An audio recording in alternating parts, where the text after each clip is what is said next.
Alhamdulillah Alhamdulillahi Rabbil Alamin. Salatu wassalamu ala Rasulillah Nabiyyina Muhammadin wa ala alihi wa sahbihi ajmain. Ashhadu an la ilaha illallah wa ashhadu anna Muhammadan abduhu wa rasuluh. Allahumma salli ala Muhammad wa ala ali Muhammad. Ya ayuhan nas, ittaqullaha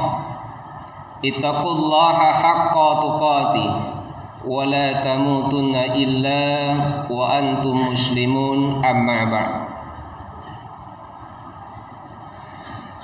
Ma'asyiral muslimin, jamaah Jumat yang insyaallah dimuliakan Allah Subhanahu wa taala. Pertama-tama marilah selalu senantiasa kita memanjatkan rasa puji dan syukur kita kepada Allah Subhanahu wa taala. Mudah-mudahan di hari Jumat, di hari yang penuh keberkahan ini, Allah senantiasa menjaga dan membimbing kita, sehingga nilai-nilai iman dan Islam kita mudah-mudahan terjaga baik di dunia sampai di akhirat nanti. Amin. Salawat beriring salam, marilah selalu senantiasa kita bersalawat kepada junjungan kita, Nabi besar Nabi Muhammad Rasulullah sallallahu alaihi wasallam, dengan mengikuti segala ajaran sunnah yang diajarkan beliau dan menjauhi segala perintah yang dilarang oleh beliau.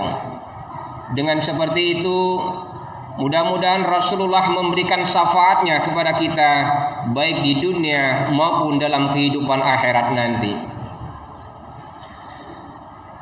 Ma'asyiral muslimin rahimakumullah.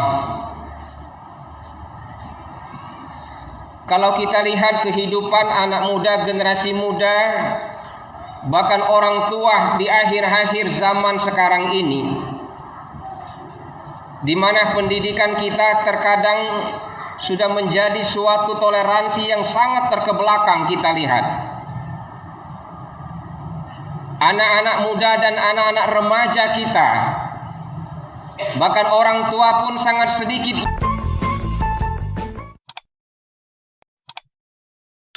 belajar mengaji. Jika kita lihat 40, 50, 60 tahun ke belakang yang lalu, sungguh sangat mengalami kemunduran yang sangat luar biasa.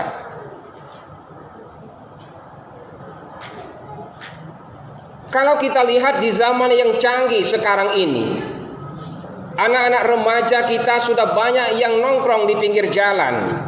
Anak-anak remaja kita suka minum minuman khamar, suka berjudi, bahkan suka berlaku maksiat dan menyebar kedustaan dan hinaan, sehingga mereka tanpa memikirkan nasib bagaimana masa depan mereka yang akan lebih cerah ke depan. Ma'asyiral muslimin rahimakumullah. Oleh karena itu Rasulullah sallallahu alaihi wasallam bersabda dari Abu Hurairah radhiyallahu anhu, anna Rasulullah qala, arba'atun haqqa 'ala Allah alla yudkhilahumul jannah. Ada 4 golongan manusia yang Allah haramkan masuk surga Allah. Ada 4 golongan manusia yang Allah haramkan masuk surganya Allah. Arba'atun haqqa 'ala Allah alla yudkhilahumul jannah. Ada 4 kelompok manusia yang Allah haramkan tersentuh untuk masuk ke surganya Allah Subhanahu wa ta'ala. Siapakah di antara mereka? Mari kita lihat. Yang pertama, orang yang tidak akan pernah masuk surga, mudmin khamrin, seseorang yang gemar meminum minuman khamar, seseorang yang gemar minum minuman yang keras, topi miring, whisky, dan sebagainya. Orang yang gemar meminum khamar, orang yang gemar meminum minuman yang membuat dia mabuk sehingga mereka tanpa memikirkan masa depan mereka akan bagaimana beragama, berbangsa dan bernegara ke depan. Orang yang seperti ini haram masuk surganya Allah Subhanahu wa taala. Allah melarang keras dan mengingatkan dalam surat Al-Maidah ayat 90. Bismillahirrahmanirrahim. Ya ayyuhallazina amanu innamal khamru wal maisir wal ansab wal azlamu rijsun min amali syaitan. Hai orang-orang yang beriman, jangan didekati judi, jangan didekati khamar, jangan didekati menyembah mengandung nasib kepada sesuatu yang mungkin jadi lotreh dan sebagainya. Fajtanibuhu la'allakum tuflihun. Hindarkan dan jauhi olehmu kalau kalian ingin termasuk golongan orang-orang yang beruntung. Kenapa harus dihindari dan dijauhi? Wal azlamu rijsun min amali syaitan. Karena semua itu adalah perbuatan yang didalangi oleh setan. Di dalam ilmu fikih, al-khamar umul khaba'is. Minum-minuman keras itu bapak dan nenek moyangnya semua kejahatan dan dosa. Makanya Allah melarang kita untuk mendekati. Jangankan diminum, didekati saja tidak boleh, Pak. Ma'asyiral muslimin rahimakumullah. Kenapa minum-minuman khamar, minum-minuman yang mengandung alkohol ini diharamkan oleh Allah? Ada sebuah riwayat. Dahulu Nabi Nuh alaihissalam gemar menanam tanaman buah-buahan. Suatu hari Nabi Nuh menanam bibit pohon anggur. Ditanam oleh Nabi Nuh, tanaman ini tidak menjadi subur, berdaun yang kuning tidak menjadi subur, apalagi berbunga dan berbuah. Di dalam riwayat dijelaskan iblis turun, syaitan menghadap Nabi Nuh. Nuh, ada baik hatinya sedikit setan ini. Bolehkah saya membantu agar tanaman khamar, agar tanaman anggurmu menjadi subur, Nuh? Silakan, kata Nabi Nuh. Mula-mula setelah ditanam oleh Nabi Nuh pohon anggur ini, diambillah darah beruang oleh setan, dituangkan menjadi pupuknya. Kemudian diambil lagi darah ayam jago, dituangkan menjadi pupuknya. Kemudian diambil lagi darah macan tutul, dituangkan menjadi pupuknya. Kemudian diambil lagi darah ayam jago, dituangkan menjadi pupuknya. Dan terakhir darah seekor kerah dituangkan menjadi pupuknya. Singkat cerita, tanaman Nabi Nuh alaihissalam pohon anggur ini tadi menjadi subur, berdaun yang hijau, berbunga dan menghasilkan buah. Oleh karena inilah sejarah tanaman anggur menjadi penyebab umul khaba'is, menjadi penyebab dari sumber segala penyakit.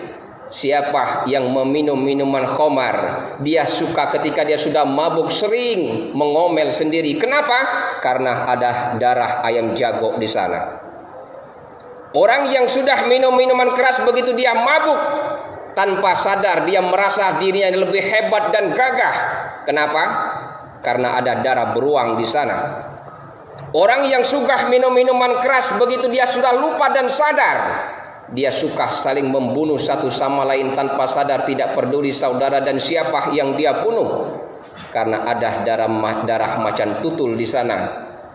Dan orang yang suka minum minuman keras tanpa sadar, dia tidak peduli harta siapa yang dia ambil, asalkan dia mendapatkannya, menjadi rakus dan serakah karena ada darah seekor kerah yang nempel di sana.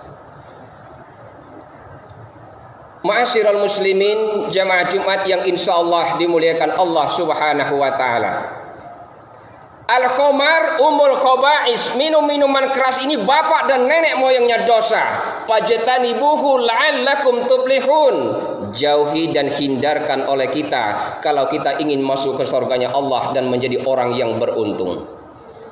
Ma'asyiral muslimin rahimakumullah, itu sumber yang pertama. Yang kedua, kenapa minum-minuman keras diharamkan oleh Allah? Di riwayat yang lain ada sebuah hikayah menjelaskan Manusia ini ahasiban nas ayyutraku ayyakulu amanna wa hum la yuftanun. Kalau kita berani mengatakan diri kita ini orang yang beriman, siap-siap dicoba dan diuji, Pak. Kalau tidak mau menjadi orang yang beriman, tidak usah mendapatkan ujian dan cobaan. Barang siapa yang berani mengatakan bahwa dirinya orang yang beriman, siap-siap dicoba dan diuji. Suatu ketika iblis turun ke alam dunia menyamar sebagai seorang ulama. Turun di sebuah kampung, dan di kampung itu ada seorang kiai besar.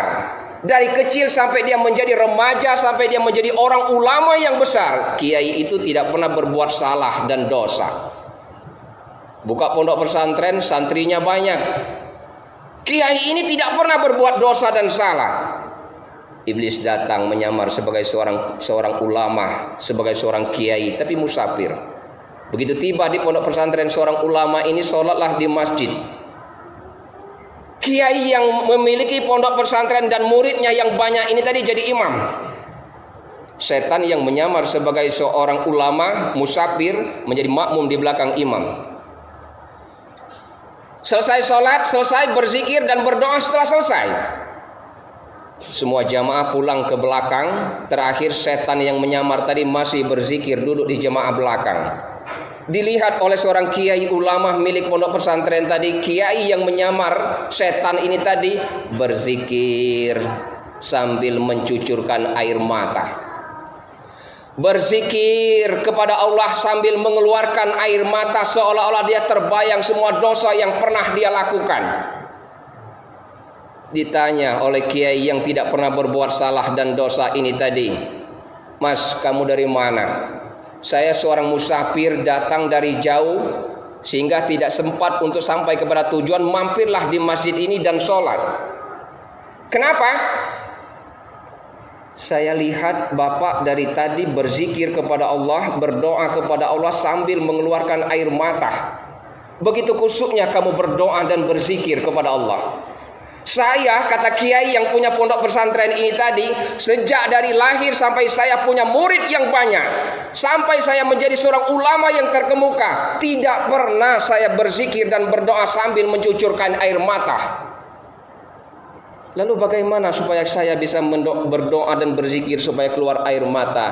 Sejarahnya bagaimana?" Kiai ini tadi bertanya kepada setan yang nyamar. "Dulu," kata setan, "masa remaja saya banyak berbuat salah dan dosa. Masa remaja saya hidup di dalam dunia yang hitam, penuh kemaksiatan dan kemunkaran. Masa remaja saya jauh dari nilai-nilai agama, jauh dari tuntunan Rasulullah. Hari ini di masa sisa usia tua saya bertobat kepada Allah, ingin menjadi orang yang lebih baik. Makanya setiap kali saya berdoa dan berzikir kepada Allah, seolah terbayang semua kesalahan yang pernah saya lakukan. Hal itulah yang mendorong mata saya keluar air mata." Jadi itu yang menyebabkan kau berdoa dan berzikir kepada Allah keluar air mata? "Iya," kata setan. "Wajar," kata kiai ulama ini tadi, "saya tidak pernah meneteskan air mata. Artinya kalau seperti itu saya berbuat salah dulu kemudian bertobat kepada Allah, baru bisa mencucurkan air mata." "Iya," kata setan. Ditawarkan oleh setan, "Begini saja Pak Kiai, Bapak melakukan perbuatan dosa yang kecil saja, kemudian bertobat kepada Allah, yakin Bapak bertobat, sepanjang itulah Bapak akan meneteskan air mata." Diterima tawaran ini, digoda oleh iblis ulama ini tadi. Apa dosa yang kecil? Sudah minum minuman keras saja. Dia tidak mau minum minuman keras, itu pun dosa. Kalau tidak mau minum minuman keras, berzina. Zina pun dosa besar katanya. Kalau tidak mau berzina, bunuh bayi. Membunuh pun dosa yang sangat besar. Kalau kau tidak mau membunuh bayi, tidak mau berzina, tidak mau minum minuman keras, dosa yang mana lagi yang kira-kira ringan? Mikir-mikir ulama ini, sudah di antara membunuh dan berzina yang paling kecil itu dosanya adalah minum minuman khamar, minum minuman keras. Dia pikir itu ringan. Diminumlah khamar ini oleh ulama yang tergoda ini tadi dengan harapan dosanya sangat kecil, kemudian bertobat kepada Allah. Begitu diminum, hilang ingatan dan mabuk. Begitu dia mabuk, bayi dia bunuh, wanita dia zinai, kemudian tanpa sadar malaikat Israel menjemput nyawanya. Semasa hidupnya menjadi orang yang baik, semasa hidupnya menjadi seorang ulama, namun di akhirnya menjadi seorang yang su'ul khatimah. Ma'asyiral muslimin rahimakumullah. Kalau kita ditanya orang, Pak Ustadz, dosa apa yang paling besar? Ada yang menjawab dosa yang paling besar itu adalah syirik. Dosa yang paling besar itu adalah minum-minuman keras. Dosa yang paling besar itu adalah riba. Dosa yang paling besar itu adalah berzina.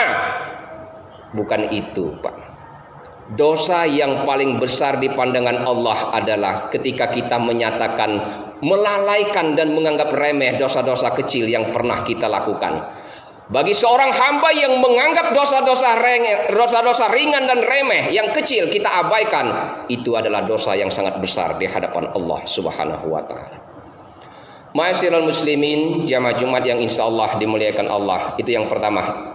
Yang kedua, orang yang diharamkan masuk surga Allah, wakilul lil yatimi bi khairi haq, orang yang gemar memakan harta anak yatim. Dan yang ketiga, wakilur riba, orang yang gemar mencari harta kekayaan dunia dengan cara menganakkan uang riba. Dan yang keempat, orang yang diharamkan masuk surga, da'akul walidain, seorang anak yang jahat dan durhaka kepada kedua ibu dan bapaknya. Itu saja yang dapat disampaikan pada pertemuan yang singkat ini. Mudah-mudahan Allah senantiasa menjauhkan kita dan terhindar dari perbuatan salah dan dosa. Dan Allah menjauhkan kita dari 4 perbuatan yang diharamkan Allah untuk masuk surganya Allah ini. Dan kita menjadi seorang pribadi, seorang Islam yang tetap menjaga nilai-nilai keimanan kepada Allah Subhanahu wa ta'ala. Barakallahu li wa lakum fil Qur'anil azim, wa nafa'ani wa iyyakum bima fihi minal ayati wa zikril hakim, wa taqabbala minni wa minkum tilawatahu innahu huwal ghafurur rahim.